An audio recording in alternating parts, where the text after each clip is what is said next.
straddle, puppy, or pike press. First thing you're going to do is warm up a little bit. So you're going to come down on your mat. You're going to lift your arms up tall and you're going to lean forward. Okay, you can either point or flex your feet, leaning all the way forward. Take your time if you need to, snuggle into it, and then just hold this movement for a moment. I want you to compress your weight down and pull your head a little bit back into your body. So it's a compressed core, a contracted core, so it's not just utilizing flexibility.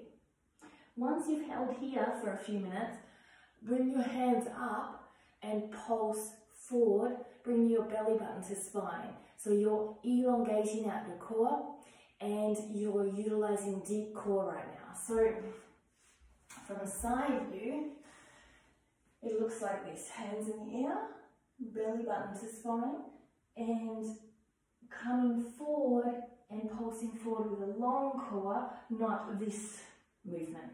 So if you're not as flexible, you stay up higher and pulse forward.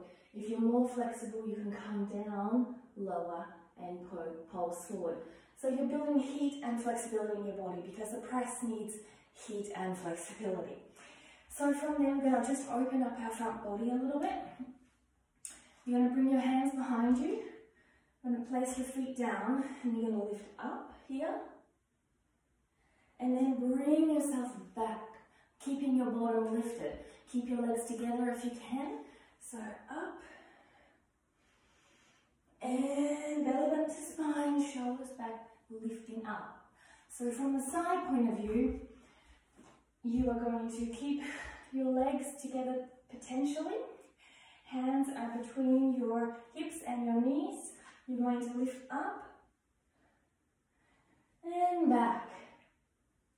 If you want to take this a little further, you lift up and back and maybe lift your feet.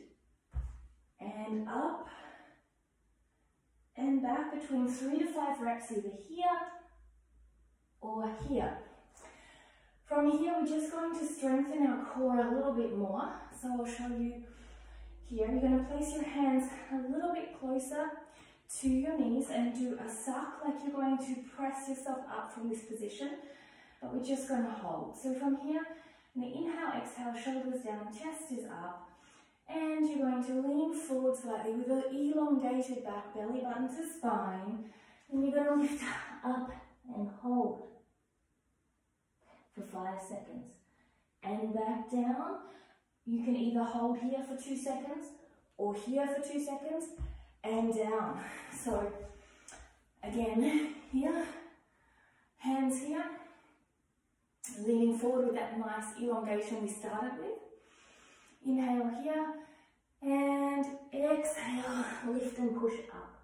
Getting also some wrist flexibility. And coming down, either holding here or lifting here and down. So now you should be starting to feel quite warm. So from here, we are just going to do one vinyasa. I would suggest you do maybe 2 or 3 of vinyasa A and B, so your choice. I'm going to show you 2 ways I like to do it.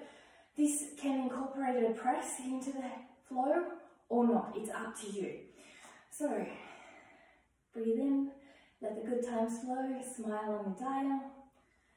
Inhale, exhale, folding over.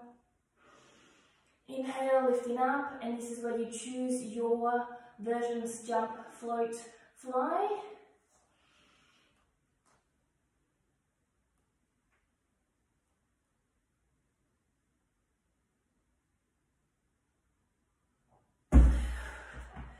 Inhale up and exhale back. Okay?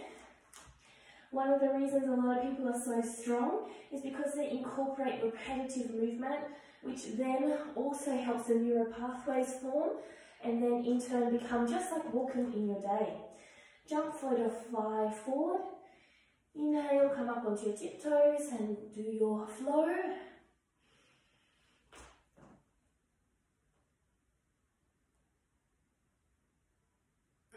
Take the time to come down if you can. Okay, there's no rush. The drop down is actually very good to develop strength to go up. So a lot of you will be able to get up some way but not be able to press yet, and this will help you. So that's one style of vinyasa. The second style that I like to use, I'm going to start in downward dog. From here, I'm going to lift one leg up, bring the leg forward into warrior one.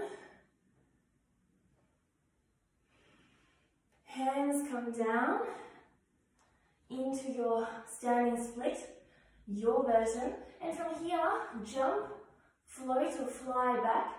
So I'll give you a float jump version first. From here, lift up a little lift and come back into your chaturanga, upward dog, your own time. And then with the other version, so perhaps you're getting a little bit further up into handstand. You will do both sides. Don't worry if you do the same side twice. I'm just going to show you from this side for now. Coming back, exactly the same thing. So we would have been doing our left there. If you want to fly a little more, you're going to pull this leg up higher and start to lift. Either stay here in your scissored legs or bring it up before you come down into chaturanga, upward dog, and downward dog. Now that would have been my left. And then finishing the movement by jumping into a tuck, coming down into a chair, coming up and down. So I like to do a few flows over of both of those that are going to help you to bring strength into your movement. Okay? From there, I love to do some toe tap work. So lift your leg up and tap. Lift your leg up. You can stay off your toe and tap. Or as you saw, lifting up and tapping. You might hold here and come back. So you'll do exactly the same on the other side. I'll show you from the side point of view. Lift your leg up and tap. That was on the tiptoe. This is the flatter version. Belly button to spine. Really straight arms so don't sink down. And tap. Now these are really going to work into your deep core. That's sucking up into space to lift your legs into your hips. So when your hips go up, your legs go up. So from there, we can do a few press walks. So these are a lot of fun. We will walk forward and then walk backwards. So folding on over, hands a little bit behind you. Sorry, in front of you, feet a little bit behind you. Lean forward onto your tiptoes. And then float your feet off and slowly walk forward. So I'm raising straight arms, scapular strength, belly button to spine, wrapping my arms in nice and strong, lifting right up to the highest point on my tiptoes, then lifting my feet up and flowing forward. So the same thing when we're doing backwards. I'll give you a look backwards. So from here, hands are a little bit closer to the feet because you've got to push your feet backwards. You're going to lift up and push back. So you saw I came up onto my toes and push back. Up onto my toes and push back. And finally a little side movement.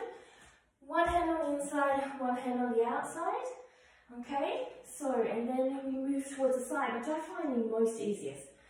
So you come up on your tiptoes, you might do a tap and across, or just up onto your tiptoes, a little plod across, or you might start to do a bear type of movement. So up onto your tiptoes, you can have bent legs if you need, and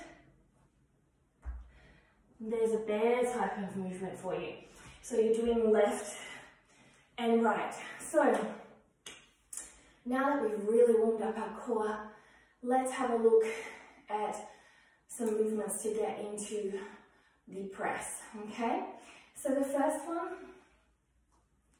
have your hands down here. I'm going to ask you to lift this leg up into bend, so puppy press type of style. And lift up on your tiptoes and tap. Okay, this is version 1. Version 2 is lift up onto your tiptoes, tap, hold, tap. Okay.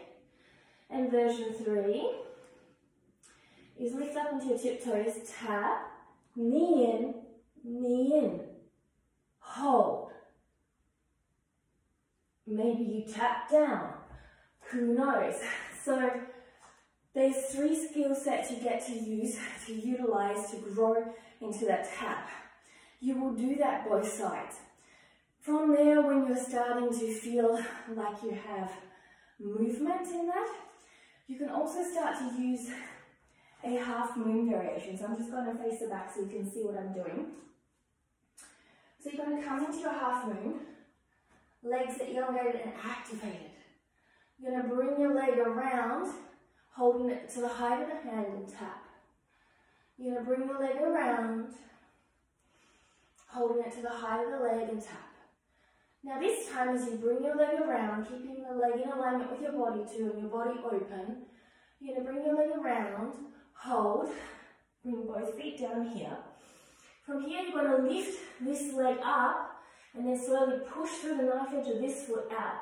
So hands come down, you're going to lift this leg up, come onto your tiptoes and push out. You either hold here or you come up here into your handstand. And then take your time, try and do a hold before you come down. And you can come back down in the same way that you came up, okay?